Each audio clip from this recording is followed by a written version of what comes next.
Bueno, los saludo a todos y a todas desde Argentina, desde el sur del continente americano, para compartir ahora algunos conocimientos y experiencias que tenemos desde el Instituto de Investigaciones Fronteras de la Ciencia, que depende de la Fundación Manos Unidas por la Paz, y el Programa de Prevención, Atención y Posvención del Suicidio, que encaramos conjuntamente una investigación específica en neuropsicología de los procesos suicidas. Sabemos que en las neurociencias, desde la década del 90, tienen auge, y en cada una de las disciplinas o en cada uno de los compartimentos donde nos desarrollamos como persona, tiene una injerencia particular, y no podía quedar afuera lo que son los procesos suicidas y el conocimiento que aportan las neurociencias a este proceso.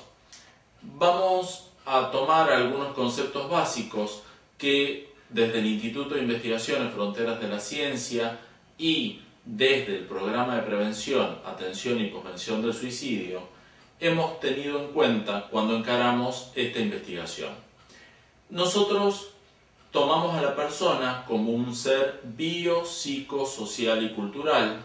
Este concepto es bastante conocido en relación a los desarrollos que venían teniendo en el mundo con respecto a la salud, pero nosotros nos dimos cuenta que en el proceso suicida es muy importante tener en cuenta no solo la persona como un ser biopsicosocial, sino también cultural, porque un ser biopsicosocial le falta una parte, que es la expresión y el desarrollo con el otro, que es lo cultural.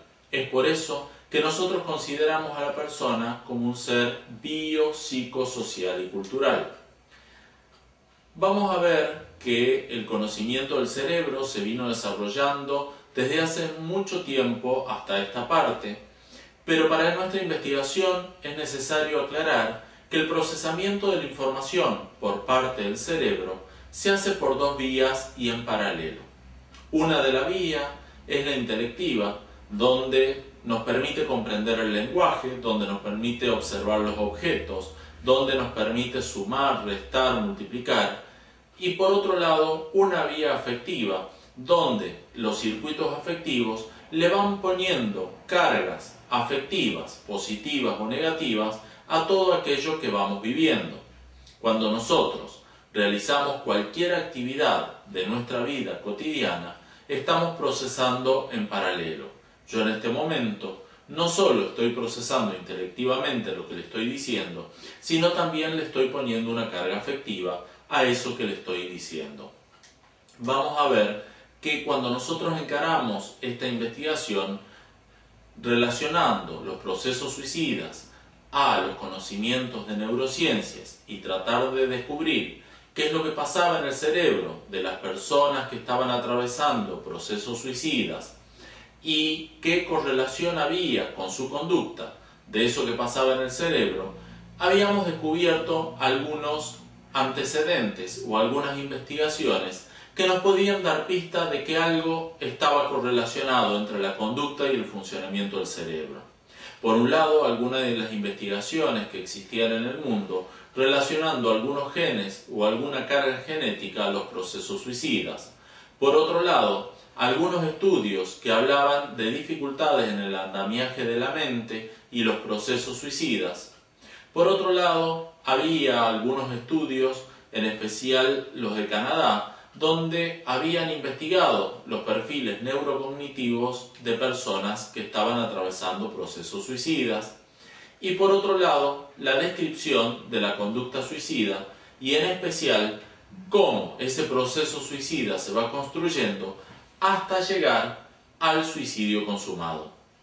Vamos a ver que conocer el funcionamiento del cerebro de una persona que está atravesando un proceso suicida permite encarar procesos terapéuticos más efectivos y específicos para ese trastorno por proceso suicida. Por otro lado, el conocimiento que nos dan las neurociencias y el funcionamiento del cerebro a personas que atraviesan procesos suicidas nos permite realizar una asistencia en crisis específica y puntual, no solo presencial, sino también telefónica. Por otro lado, nos permite conocer cuáles son las herramientas o cuáles son aquellas funciones cognitivas que deberíamos desarrollar para prevenir los procesos suicidas. Ya que el suicidio es prevenible y previsible, hoy sabemos que hay algunas funciones cognitivas específicas que debemos desarrollar para prevenir específicamente los procesos suicidas, y conocer el funcionamiento del cerebro y cuáles son aquellas funciones que tienen disminuidas permite saber que desde el sistema educativo o desde el sistema de salud o desde los sistemas de prevención primaria de la salud podemos encarar para desarrollar competencias específicas en el cerebro de las personas que posiblemente en ese momento no estén atravesando procesos suicidas, pero que pueden ser preventoras de procesos suicidas. Nuestra investigación está centrada con pacientes que consultaron por conducta suicida en nuestra institución. Se incorporaron mujeres y varones y las edades van entre 18 y 34 años de edad. Los criterios para la inclusión en la investigación son personas que no hayan tenido trastornos o alteraciones hormonales o de cualquier otra índole que tengan al proceso suicida como un síntoma. Por ejemplo, personas en proceso de depresión no fueron consideradas en esta investigación. No podía haber ninguna persona, por criterio de decisión, que esté atravesando procesos suicidas como un síntoma. Debía ser un proceso suicida, un trastorno por proceso suicida específico. También se incorporaron personas que no tenían ningún suministro de fármaco, ni neurológico, ni psiquiátrico al momento de la investigación, y las edades eran entre 18 y 34 años de edad. Cuando nosotros encaramos la investigación, las variables que teníamos en cuenta para poder indagar eran cuáles eran los factores protectores y cómo estos jugaban en el proceso suicida, el nivel de inteligencia. Tomamos esto en virtud de replicar la investigación que se había realizado en Canadá, y por otro lado estudiamos también el lenguaje, las funciones ejecutivas y la cognición social. Vamos a ver que el riesgo por conducta suicida fue el primer factor que nosotros analizamos. Todos los pacientes que incluimos tenían un riesgo de conducta suicida alto. Evaluamos los niveles de autoestima, los niveles de esperanza, la capacidad para resolver los conflictos, la inteligencia social y el proyecto de vida. Para esto utilizamos la escala de Kini-Kowalchuk, conocida en Argentina también como ISO 30, y encontramos que uno de estos factores, ya sea la autoestima, la esperanza, la capacidad para resolver los conflictos, la inteligencia social y el proyecto de vida, no eran como factores únicos determinantes de procesos suicidas. Si la combinación de dos o más factores protectores disminuidos construían procesos suicidas. Todas las personas a las que nosotros evaluamos tenían dos o más de estos factores protectores disminuidos. Recuerdo que los factores protectores evaluados son la autoestima, la esperanza, la capacidad para resolver los conflictos, la inteligencia social y el proyecto de vida. Cuando nosotros evaluamos la inteligencia, lo hicimos con dos instrumentos particulares, la escala de inteligencia de Wechsler y el test de inteligencia de Kaufman. La escala de inteligencia de Wechsler tiene gran carga cognitiva que tiene que ver con procesos de aprendizaje escolares, y el test de la escala de inteligencia de Wechsler no tiene gran carga cognitiva que tenga que ver con procesos escolares. Por lo tanto, en ambos casos y en ambos test nos dio que el CI no tiene ninguna influencia o no hay evidencias de que un CI más alto o un CI más bajo tenga influencia en los procesos suicidas. Vamos a ver que también utilizamos el token test o el test de comprensión del lenguaje o test de fichas, también conocido. Y cuando nosotros evaluamos a los pacientes que presentaban procesos suicidas, nos dio como resultado que todos los pacientes, el 100%, tienen una comprensión del lenguaje sin dificultad. Al conocer esto, nos da evidencias de que los pacientes pueden ser intervenidos desde el lenguaje con la palabra al poder comprenderlo claramente y al poder decodificarlo. También evaluamos, por otro lado, con el test de fluidez fonológica, no haciendo hincapié en la función del lenguaje, sino en las funciones que tienen que ver con el lóbulo frontal, evidenciamos que tienen un deterioro en las funciones ejecutivas, en la flexibilidad cognitiva y en el automonitoreo. Esto nos da un claro parámetro de dificultades en la toma de decisión, en la inhibición de los impulsos, en la planificación y en la organización.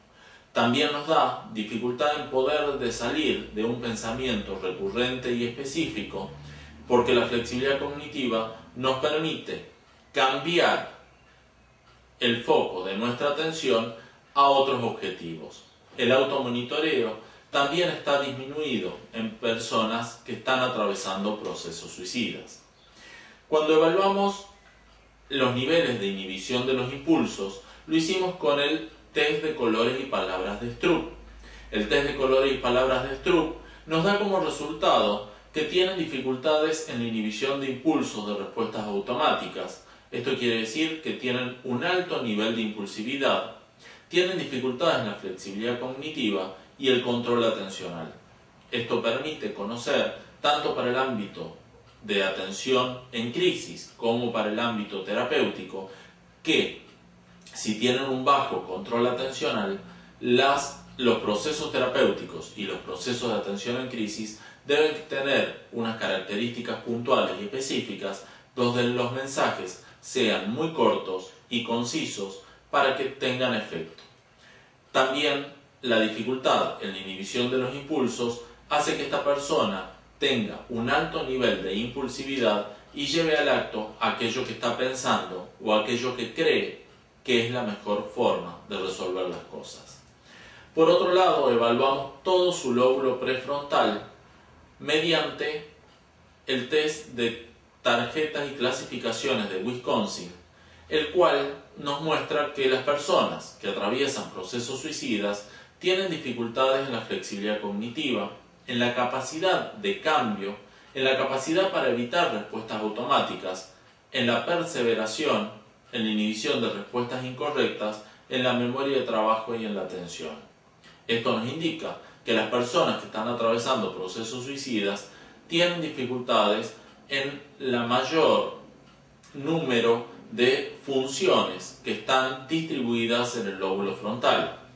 La dificultad que tienen para cambiar su mirada o su posición a pesar de tener información externa nos muestra por qué las personas que están atravesando procesos suicidas siguen siempre con la idea de quitarse la vida, y debemos trabajar para descentrarlos y sacarlos de este proceso y que construyan nuevamente un proceso de vida. Por otro lado, el test de teoría de la mente que utilizamos, el estudio de Baron Cohen, nos da que el 90% tiene un deterioro moderado en las capacidades del estado mental y en la teoría de la mente. Esto le impide ponerse en el lugar del otro, poder comprender lo que le está pasando al otro y cuánto sufre el otro. Es por eso que muchas veces, cuando estamos trabajando con personas que atraviesan procesos suicidas y nosotros le decimos que piense en otra persona, no puede salirse de sí mismo. Esto corrobora que el funcionamiento cerebral tiene que ver con la conducta de las personas, como todo lo anteriormente dicho.